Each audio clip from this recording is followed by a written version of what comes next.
Academy Award-winning actor Russell Crowe appeared here in Washington at the Navy Memorial for the premiere of his film, Water Diviner.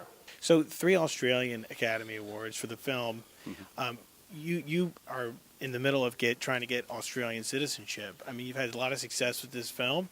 What's the hold-up with that? Mate, I moved to Australia first when I was 4 years old in 1968. And for a long time, there wasn't any requirements. You know, you could just go and fill out a form and you'd become an Australian citizen. And just I started getting busy and started traveling and lived a lot of the time away from Australia from about the early 90s, actually. And, then I got married to an Australian woman. I had 2 children in Australia. And then I thought, I better go and get that changed. I better become an Australian citizen because, if I'm traveling somewhere exotic with my kids, and something goes wrong, then we only need to go to one embassy, not 2, So it was sort of practical, and I also wanted them to grow up knowing of me as an Australian. And just a simple reality, man, I got to Australia when I was 4. My developmental years were in Australia. I wasn't even aware necessarily that there was 2 countries involved until, a number of years after I'd moved to Australia, But they changed the laws in Australia, particularly for New Zealanders, or just for New Zealanders. If you weren't in the country for 10 months in the year of 2000, 2001, and 2002, then you can't automatically become a citizen.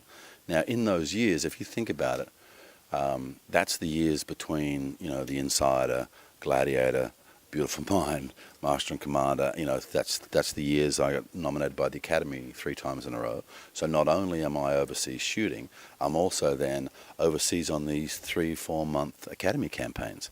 So I wasn't in the country at those times. So, it's a little bureaucratic problem at the moment, but I keep pushing at it. I've been offered a nudge and a wink kind of thing if I just shut up. But there's 250,000 other New Zealanders that have made their life in Australia and they have kids that they want to take through university, and they're in a terrible situation because even though they pay tax, they have no right to medical assistance if they get in trouble. There's a whole bunch of things that go into it, so I keep talking about it until somebody's bright enough to change it.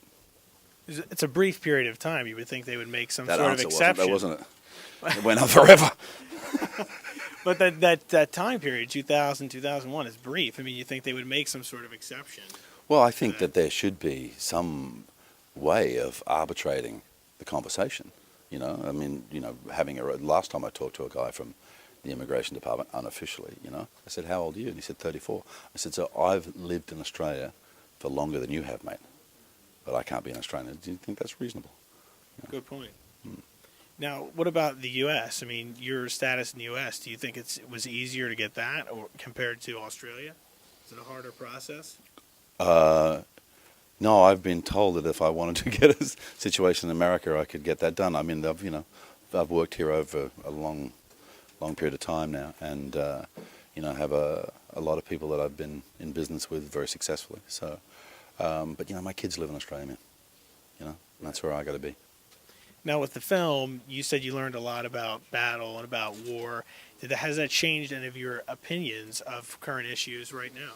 I don't think it's changed my opinions, but it's, in a strange way, it's sort of definitely solidified what's at the core of my opinions, And, sometimes, you talk about this sort of stuff and people will say to you, but isn't there,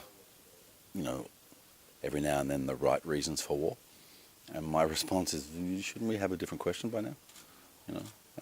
You would think 100 years later that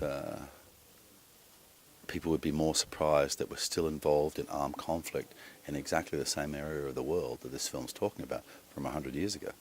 I mean, Iran, Syria, Iraq, these are all countries that were formed after the split up of the Ottoman Empire in 1919. Yeah, and now with the Iran deal in the news, that's what everybody's talking about, at least here in Washington. And we have this circular thing that happens, where a minute ago the leader of Syria was, a bad chap, and now he's needing assistance apparently. So, he's going to be on the same side. It's a very circular and strange level of politics that we've gotten into in the Middle East. Yeah. There will be members of Congress in the audience tonight. anything you want them to take away from this, maybe on those issues with those countries you mentioned in the Middle East, anything you'd like them to take away and maybe put into action? Stepping away from the political side, right? I think the great thing about this film is it makes parents, particularly fathers, examine their position in this sort of situation and makes them really focus on the difference between the theory and if it's your child. In Washington, I'm Nicholas Balassi.